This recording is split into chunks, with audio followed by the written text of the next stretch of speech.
Azərbaycana vurğunam, hər dəfə gələndə yeni, maraqlı atalar sözləri öyrənirəm. Bakıya köçüb telekanal açmaq istəyən Barış Manço. Bakıya köçəcəm. Orada bir televiziya kanalı açacağam. Telekanalın məqsədi ortaq türk dilinə xidmət etmək olacaq.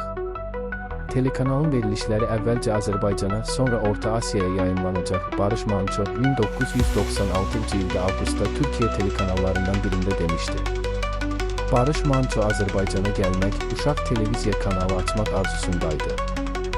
O, telejurnalist Etibar Babayevlə birlikdə uşaq telekanalı açmaq istəyirdi. O, bu sahədə topladığı təcrübəni və digər imkanlarını bu işə səfərbər etmək istəyirdi.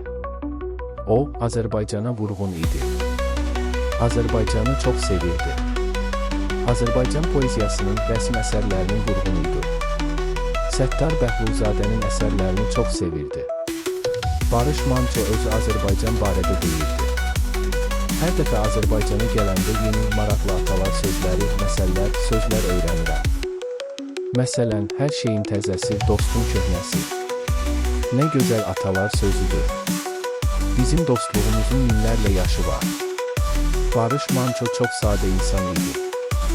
Sadə insanlarda böyüklük görür və böyüklüyü qabartmaq istəyirdi.